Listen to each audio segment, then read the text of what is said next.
So ఈ trip ఎక్కడ start అయ్యింది అంటే మా ఆఫీస్ నుంచి డైరెక్ట్గా హబ్సిగూడ వచ్చాం. ఎందుకంటే చెర్లపల్లి వెళ్ళాలి కాబట్టి దగ్గర ఉన్న మెట్రో హబ్సిగూడ కాబట్టి అక్కడ దిగేసి అక్కడి నుంచి ఒక ఆటో పట్టుకొని చెర్లపల్లికి చేరిపోయాం అనమాట.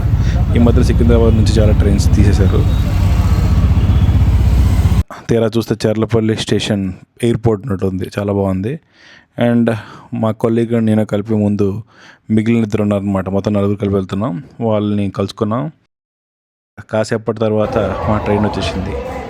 ఇంకా ట్రైన్ ఎక్కి మా జర్నీని షురూ చేసినాం అనమాట. మా జర్నీ పార్ట్లుగా ఉంటుంది. ప్రజెంట్ అయితే హైదరాబాద్ నుంచి విశాఖపట్నం చేరుకోవాలి. అంటే విశాఖపట్నం దగ్గర ఉన్న దువ్వాడ అనమాట.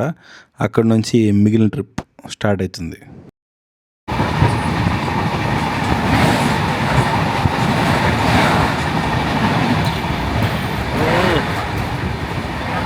ఉదయం నమస్కారం అందరికీ.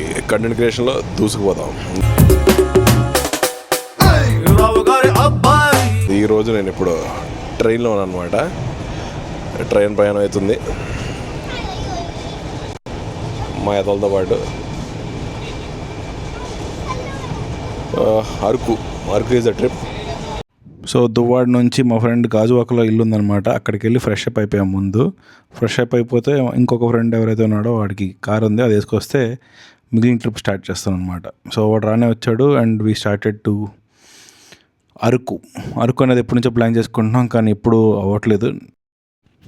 నేను పుట్టి పెరిగింది కోస్తాలైనా ఇప్పటి వరకు అరకు వెళ్ళే అదృష్టం నాకు కలగలేదు. At last with my colleagues ఈ ప్లాన్ వేసాం అండ్ మొత్తానికి ఈ ట్రిప్కి అయితే స్టార్ట్ అయిపోయాం అనమాట.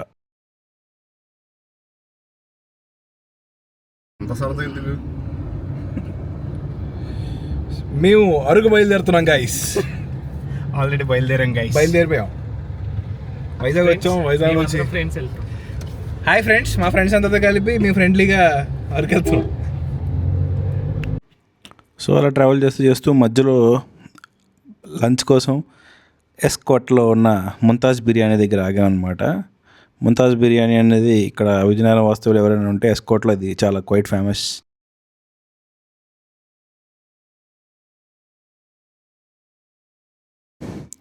సో ఇక్కడ తినేసి లంచ్ తర్వాత అరకు బయలుదేరిపోదాం అనుకుంటున్నాం అనమాట. మా హైదరాబాదీ ఫ్రెండ్స్ ఎవరైతే ఉన్నారో వాళ్ళకి ఎక్కడున్న బిర్యానీ రుచి చూపించడానికి ముంతాజ్ తీసుకొచ్చాం. And luckily they like did, it seems బాగానే ఉంది. ఇక తినేసి బయలుదేరిపోయాం అనమాట మంచిగా.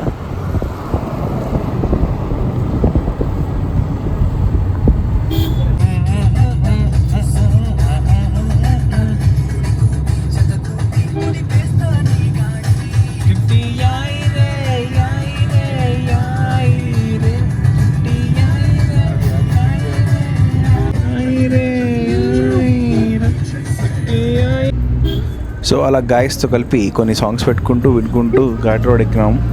మంచిగా తిన్నాం. బట్ ఘాట్ రోడ్లో ఎక్స్పీరియన్స్ డ్రైవర్స్ ఉండడం వల్ల హ్యాపీగానే కొట్టేసాం అనమాట. సో ఆ డెస్టినీలో ఫస్ట్ ప్లాన్ వచ్చేసి బొర్రా కేవ్స్. సో డైరెక్ట్గా ఇక్కడ నుంచి మేము బొర్రా కేవ్స్కి వెళ్ళడానికే ప్లాన్ చేసాం. సో బొర్రా కేవ్స్ తర్వాత next trip. I'm thinking of making this video into 2 parts. First part వచ్చేసి అరకు ట్రిప్లో ఏం తిరిగాము అవన్నీ ఉంటాయి. అండ్ సెకండ్ పార్ట్ వచ్చేసి వనజంగి. అండ్ రిటర్న్లో వచ్చినప్పుడు మళ్ళీ అరకులో ఏమైనా మిస్ అయితే ఆ స్పాట్ అన్ని కూడా కవర్ చేసాను అనమాట. అట్లా 2 days ట్రిప్ అనమాట. సో మొత్తానికి అరకు టోల్ గేట్ అయితే వచ్చేసింది. సో క్రాస్ చేసేసి హ్యాపీగా దాటేసినాం అనమాట.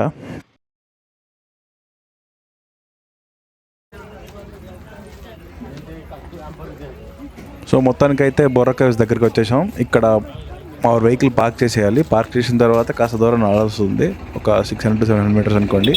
అక్కడ నుంచి బొర్రా కేవ్స్ తాలూకా మెయిన్ బోర్డు ఉంటుంది. బొర్రా కేవ్స్కి వెళ్ళడానికి అక్కడ టికెట్ తీసుకొని కిందకి వెళ్ళాలన్నమాట. మనం డౌన్ ద హిల్ కిందకి వెళ్ళగానే అక్కడ నుంచి మనకి బొర్రా కేవ్స్ అనే విజిబిలిటీ ఉంటుంది. సో ఇక్కడైతే టికెట్ కౌంటర్ ఉంటుంది. టికెట్ కౌంటర్ నుంచి టికెట్ తీసుకోవాలి. పర్ హెడ్ 50 అనుకుంటాను.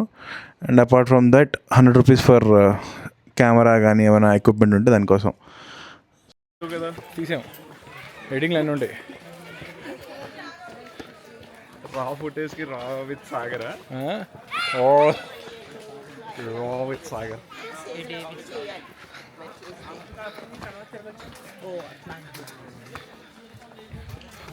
ఎవరికైనా చదువుకున్న అట్లా కొంచెం కిందకి రాగానే మనకి ఒక పెద్ద బోర్డు కనిపిస్తుంది with all the details about how this caves are found, ఎవరు డిస్కవర్ చేశారు అని వాటి కోసం, అండ్ వాటి తలకి కెమికల్ రియాక్షన్స్ ఏంటి అవన్నీ రాసి ఉంటుంది అనమాట బోర్డు మీద క్లియర్గా.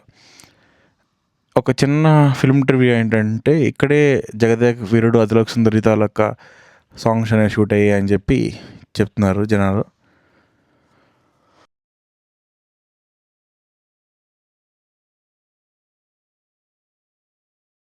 సో ఫైనల్లీ మొత్తానికి entry of the Borra caves దగ్గరికి వచ్చేసాం.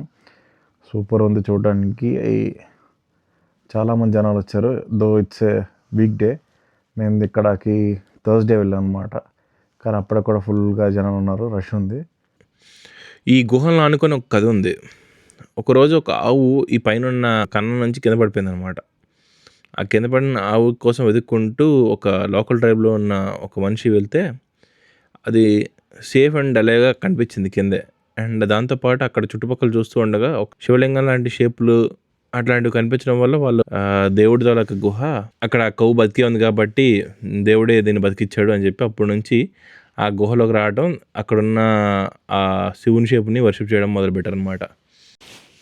ఈ గుహలు ఇంచుమించు 1 మిలియన్ ఇయర్ ఓల్డ్ ఫార్మేషన్స్గా గుర్తించారు. అండ్ ఇది one of the largest and deepest karstic limestone caves అనమాట. అంటే టిపికల్గా వాటి తాలూకా అండర్లయింగ్ రాక్ ఏదైతే ఉంటుందో అది లైమ్ స్టోన్తో తయారై ఉంటుంది, which is calcium carbonate. And వాటర్లో ఉన్న ఎసిడిటీ వల్ల, సో బికాస్ CO2ని అబ్జర్వ్ చేసుకుంటాం కదా, దాంట్లో ఉన్న ఎసిడిటీ వల్ల ఆ లైమ్ స్టోన్స్ గ్రాడ్యువల్గా త్వరగా కరిగిపోతాయి అన్నమాట. దానివల్ల రకరకాల ఫార్మేషన్స్ అనేవి రెడీ అవుతాయి. స్టాలక్టైట్స్ అండ్ స్టాల్గమైట్స్ అని ఉంటాయి అన్నమాట. సో స్టాలక్టైట్స్ అంటే రూఫ్ నుంచి కిందకి వచ్చే ఫార్మేషన్స్, స్టాల్గమైట్స్ అంటే ఫ్లోర్ నుంచి పైకి వెళ్ళే ఫార్మేషన్స్ అనమాట.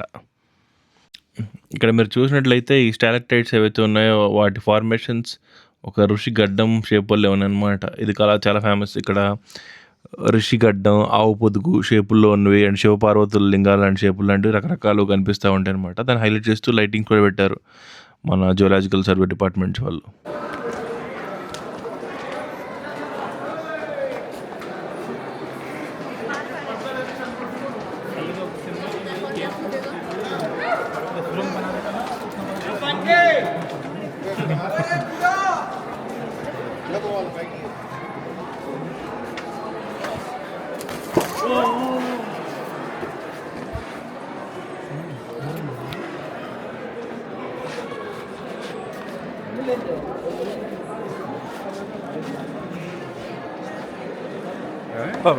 లేదు రాయకపోయి జాగ్రత్త రాబడి కొంచెం ఎక్సైట్మెంట్ అది.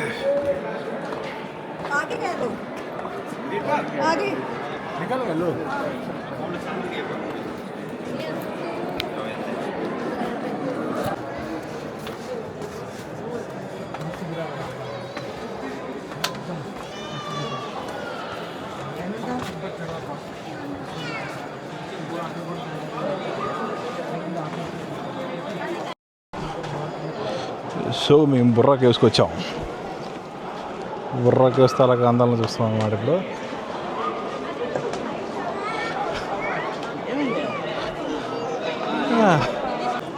చాలా వరకు మెట్లు ఉన్నాయి. చూడండి ఎంత బాగున్నాయి.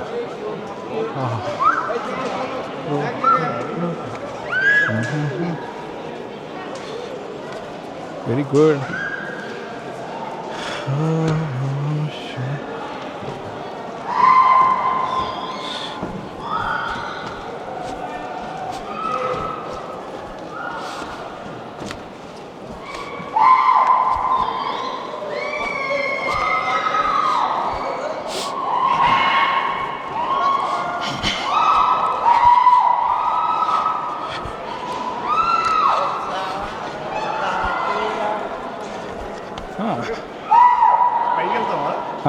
టెంపుల్ ఉంటుంది. వెళ్దాం పద. ఎక్కడ ఎంత దూరం వెళ్తే అదో ఆ పై దాకా ఆ స్టెప్స్ ఉన్నాయి కదా, ఆ పాయింట్ దాకా. అర్థమైంది ఎందుకు రిస్క్.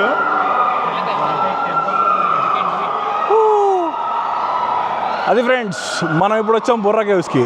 బుర్రా కేవ్స్ని ఎక్స్ప్లోర్ చేస్తున్నాం అనమాట. మధ్యలో ఒకటి దుబ్బుని పడ్డాడు కూడాను. ఎగ్జైట్మెంట్ కొంచెం ఎక్కువ పెట్టాడని చెప్పు. మావాడు కాదులే. For ever kind information. ఎక్కడ పడ చూస్తే RGB లైట్స్ పెట్టారు, ఎందుకు పెట్టారు అర్థం కావట్లేదు. మామూలుగా వైట్ లైట్ పెట్టచ్చు కదా. ఓకే, ఇప్పుడు ఏదో కొండ ఉన్నట్టుంది, ఎక్కాలంట. ఎక్కేద్దాం, పిక్కల్లో బలం చూపించుకుందాం. ఓకే, ఏదో నమస్తే.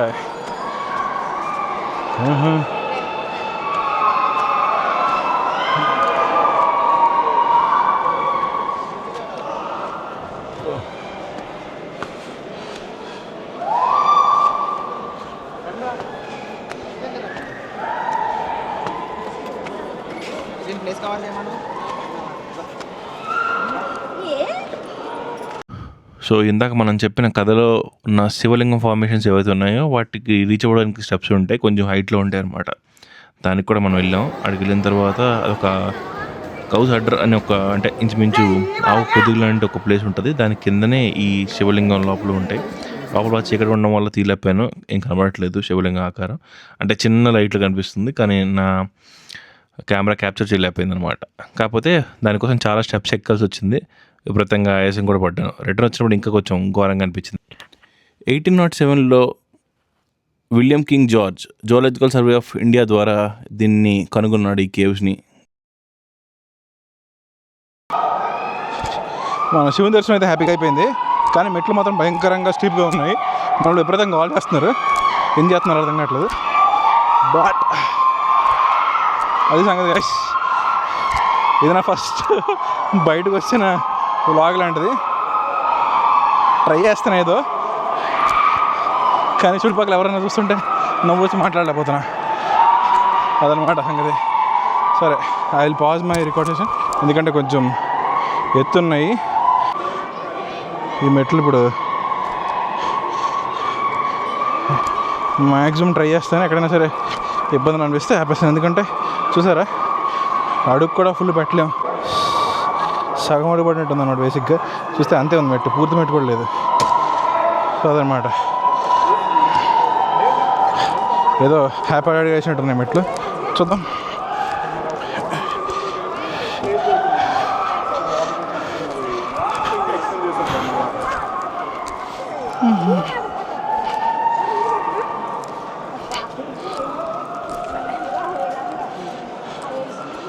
అదనమాట. సో కిందకి వెళ్ళిపోతున్నాయి ఇప్పుడు. ఇది one of the largest and deepest limestone caves in India అనమాట. దీని తాలూకా ఎత్తు వచ్చేసి 80 meters ఉంటుంది, which is equal to 260 feet.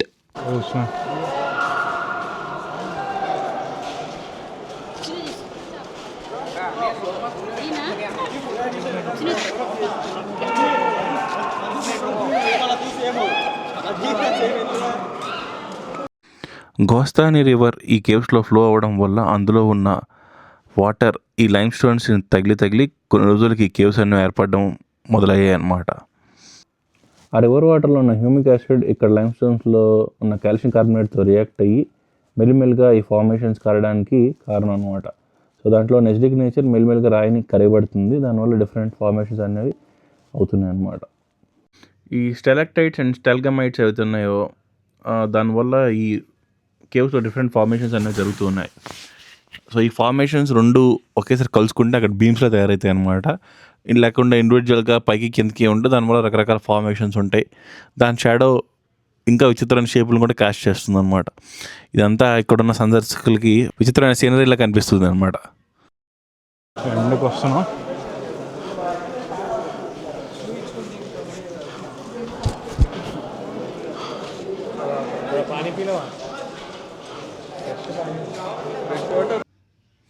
So ఇదే పాసిబుల్ ఎండ్ అనమాట. ఇక్కడ నుంచి ట్రెక్ చేయడానికి మరలేదు. ఆ గుహలో 200 meters వరకు ట్రెక్ చేయొచ్చు, కానీ మనం మొత్తం కలిపి ఒక 350 meters వరకు ట్రెక్ చేస్తాం అనమాట మెట్లు అన్నిటితో కలిపి. अभी निकलने से वहाँ पे जाना है ना, इधर 5 बजे से पड़ेगा. కేవ్స్ అయితే ఉన్నాయి, మనం కొన్నిట్లో పడతాం, కొన్నిట్లో పడతాం. ఎట్లా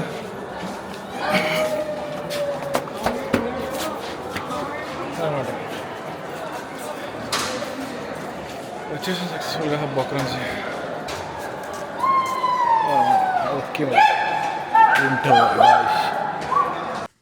ఒరియాలో బుర్ర అంటే రంధ్రం లేదా కన్నం అని అర్థం అనమాట.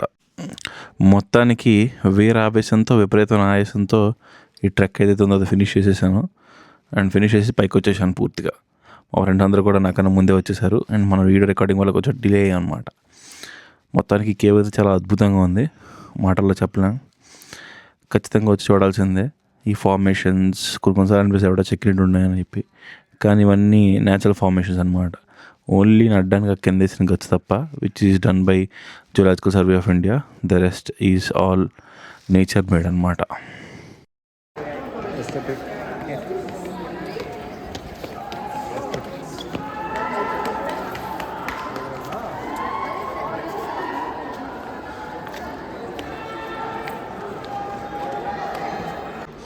సో మొత్తానికి పైనుంచి చూస్తే రివర్ కనిపిస్తుంది. I think this is Gostani river which flows to the caves అనమాట. అండ్ అలాగే ఇందాక మనం ఆడుకున్న శివలింగానికి లోపల కాకుండా బయటకు కూడా ఇలా ఒకటి తయారు చేసి దీన్ని లోకల్ ప్రజలు వచ్చి వర్షిప్ చేస్తూ ఉంటారు. మనం కూడా వచ్చి దండం పెట్టేసుకున్నాం అనమాట. ఇక్కడ టూర్ గైడ్స్ కూడా అవైలబుల్ ఉన్నారు. వాళ్ళు 300 రూపీస్ ఛార్జ్ చేస్తారు అనుకుంటా. అండ్ లోపల ఉన్న షాడోస్ కోసం, ఆ షేప్స్ కోసం కూడా ఎక్స్ప్లెయిన్ చేస్తారు. ఇది 10 AM కల్లా ఓపెన్ అవుతుంది అండ్ 5 PM కల్లా క్లోజ్ అయిపోతుంది. మధ్యలో ఒక లంచ్ బ్రేక్కి 1 hour ఇస్తారు. ఇది యాక్చువల్గా 90 kilometers ఫ్రమ్ విశాఖపట్నం ఉంటుంది సుమారుగా. యాక్చువల్లీ చాలా సంవత్సరాల నుంచి ప్లాన్ చేస్తున్నాయి బుర్రా కేవ్ ట్రిప్స్. ఫైనల్గా ఫినిష్ చేసుకున్నాను. చాలా హ్యాపీగా అనిపించింది. అండ్ ఇక్కడ నుంచి మన తాలూకా ప్రయాణం దగ్గరలో ఉన్న ట్రైబల్ మ్యూజియంస్కి, కాఫీ ప్లాంటేషన్స్కి అలా అనమాట. సో ఈ ట్రిప్ ఫినిష్ చేసుకొని మేము ఇంకా నెక్స్ట్ దానికి బయలుదేరిపోయాం. సో అనంతగిరి కాఫీ తోటలు ఇక్కడికి వచ్చేసాం అనమాట. ఇక్కడ ఆల్రెడీ టైం అయిపోయింది, కొంచెం లేట్ అయ్యి చీకటి పడడం వల్ల. సో కొన్ని షాప్స్ అయితే ఓపెన్ అయినాయి. అక్కడికి వెళ్ళి ఈ మంచి కాఫీ కూడా తాగాం. అండ్ అలాగే దూడగాడితో కాసేపు ఆడుకున్నాం అనమాట. మొత్తానికి కాఫీ ఇక్కడ బాగానే ఉంది. ఒక చిన్న టాఫీ టేస్ట్లో వచ్చిందనమాట. మన దగ్గర కాఫీ బయట ఉంటుంది చాక్లెట్, దాని టేస్ట్తో ఉంది. చాలా షాప్స్ వరకు ఉన్నాయన్నమాట ఇక్కడ. బాగా చేసింది అక్క, టేస్ట్ సూపర్ ఉంది. సో తాగేసి అక్కడ నుంచి ట్రైబల్ మ్యూజియంకి అయితే చలో అని చెప్పి బయలుదేరిపోయాం. సో పాడేరులో ఈ మ్యూజియం అయితే ఉంది, ట్రైబల్ మ్యూజియం. దీని లోపలికి వచ్చేసాం. ఇక్కడ ఎంతో జాగ్రత్తగా వాళ్ళు వాడే పనిముట్లు, వెపన్స్ అండ్ వివిధ అగ్రికల్చర్ యూసేజ్లో ఉన్న టూల్స్ ఏవైతే ఉన్నాయో అవన్నీ కూడా మంచిగా పొందుపరిచారు. ఇక్కడ ఉన్న ఒక IAS officer. ITDA Paderu did an excellent job in collecting all these అనమాట.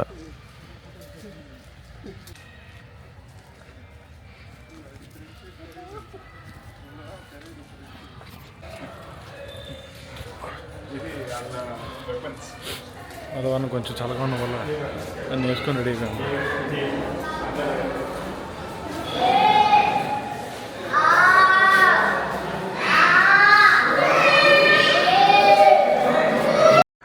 ట్రైబల్స్ వాడే ఈటలు, బడిసెలు, బాణాలు, బల్లాలు ఇలాంటి రకరకాల పనిముట్లు ఏవైతే ఉన్నాయో అవన్నీ కూడా నీట్గా అక్కడ ఉన్నాయి. అండ్ యాక్సులు కూడా, వాటికి డిఫరెంట్ డిజైన్స్ కూడా ఉన్నాయి. ఇంత కాంప్లికేటెడ్ డిజైన్స్ కూడా అప్పుడు చేసేవారని ఆశ్చర్యంగా అనిపించింది నాకే. ఇంకా వాళ్ళు వాడే పెట్స్, వాళ్ళు వేటాడే విధానం ఇవన్నీ కూడా క్లియర్గా అక్కడ డెపిక్ట్ చేశారు. నాకు బాగా ఇంట్రెస్ట్ అనిపించింది ఇదనమాట. ఇక్కడ మీరు చూసినట్లయితే డిఫరెంట్ ఐడల్స్ ఉన్నాయన్నమాట. One of the idol is name Dakini. Dakini అనేది తాంత్రిక స్వరూప్ ఆఫ్ గాడెస్ దుర్గా. సో వీళ్ళు తాంత్రిక స్వరూపాలను వర్షిప్ చేస్తారు. తాంత్రిక స్వరూపాలు వర్షిప్ చేయడం అంటే అంత ఈజీ కాదు, అది చాలా నిగ్రహంతో కూడుకునే వ్యవహారం. ఇది నాకు కొంచెం ఇంట్రెస్టింగ్ అనిపించింది. ఈ డాకిని గాడెస్ ప్రస్తావన హిందూయిజంలోని అలాగే బుద్ధిజంలో కూడా ఉన్నాయి, టిబెట్లో కూడా అండ్ ఇండియాలో కూడా వీటి ప్రస్తావన చాలా వరకు ఉంది. ఇంకా వేరియస్ క్యాబిన్స్లో రకరకాల వాళ్ళ జీవన విధానాలు, వాళ్ళు తినే తిండి, వాటి కోసం డిపిక్షన్స్ అయితే ఉన్నాయి క్లియర్గా. అక్కడ నుంచి ఇంకో కాటేజ్కి వెళ్ళాం. ఈ కాటేజ్ కొంచెం ఇంట్రెస్టింగ్గా ఉంది. ఈ కాటేజ్లో బేసిక్గా వాళ్ళు వాడే బంగారం, వడ్డానాలు, వాటికి సంబంధించిన డిజైన్స్ అవి ఉన్నాయన్నమాట. చాలా ఇంట్రికేట్ డిజైన్స్. నాకు తెలిసి వాళ్ళు మోడర్న్ టెక్నాలజీ వాడరు కదా, కానీ వాళ్ళ తాలూకా డిజైన్స్ మీరు చూడండి, చాలా ఇంట్రికేట్గా, కాంప్లెక్స్గా ఉన్నాయి. చిన్న వంపులు అవి క్లియర్గా చేశారు. మరి ఎలా చేశారో మనకైతే తెలీదు. ఆ స్కిల్ ఏదైతే ఉందో అది బాగా డెవలప్ చేసుకున్నారు. ఇవి జుమ్కీలు, తర్వాత ఇవి ఏవైతే ఉన్నాయో వడ్డానాలు అనుకుంటాను. ఈ వడ్డాలను ఎప్పుడు చూసినా నాకు కుక్కలు అనిపిస్తాయి. Sorry, don't take it other way. దాని తర్వాత అలాంగ్ ది వాల్ చాలా డిపిక్షన్స్ ఉన్నాయి అన్నమాట. మోడర్న్ ట్రైబ్స్మెన్ వాళ్ళు విత్ ఎన్ యారో, ఆ తర్వాత ఒక ట్రైబల్ లేడీ క్యారింగ్ పాట్స్, ఇట్లా రకరకాల డిపిక్షన్స్ అయితే ఉన్నాయి వాల్ మీద. ఇవన్నీ చూసేసాం అనమాట. చూసేసి అక్కడ నుంచి మెల్లిగా వేరే కాటేజెస్ ఉన్నాయి. అక్కడ ఏంటంటే ఈ గ్రెయిన్స్ అనమాట, సాములు కొర్రలు, వాటి కోసం డిపిక్షన్స్ అయితే ఉన్నాయి. అక్కడికి వెళ్ళాం. ఈ క్యాబిన్లో వ్యవసాయానికి సంబంధించిన పనిముట్లు ఏవైతే ఉన్నాయో అవన్నీ ఉన్నాయి. అంటే చేత్తో ప్లౌ చేసుకోవడానికి కొన్ని ఇన్స్ట్రుమెంట్స్ లాంటివి, అలాగే ఈ కార్న్ సెపరేట్ చేయడానికి, తర్వాత పెద్ద పెద్ద పాట్స్, ఇట్లాంటివన్నీ ఉన్నాయన్నమాట ఇందులో.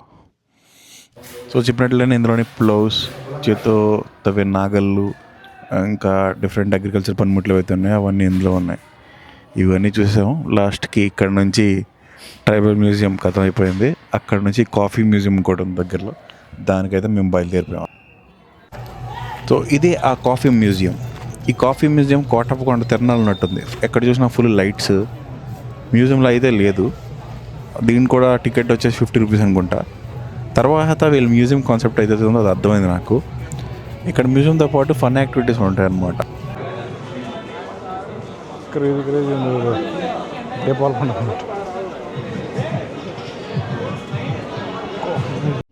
సో కొంచెం పిల్లలు వచ్చి రిఫ్రెష్ అవ్వడానికి కూడా ఏదో ఒకటి ఉండాలని చెప్పి మ్యూజియంతో పాటు చిన్న చిన్న యాక్టివిటీస్ కూడా ఇక్కడ క్రియేట్ చేస్తారు. ఈ లోపలే మ్యూజియం అనమాట. మ్యూజియంతో పాటు కాఫీ కొనుక్కోవచ్చు, చాక్లెట్స్ కూడా కొనుక్కోవచ్చు అనమాట ఇక్కడ. సో ముందైతే మేము మ్యూజియంకి వెళ్ళిపోయాం, ఎందుకంటే క్లోజింగ్ త్వరగా చేసేస్తారని ఫాస్ట్గా మ్యూజియంకి వెళ్ళి వాటి చేసే ప్రాసెస్ అని చూడడానికి వెళ్ళాం అనమాట.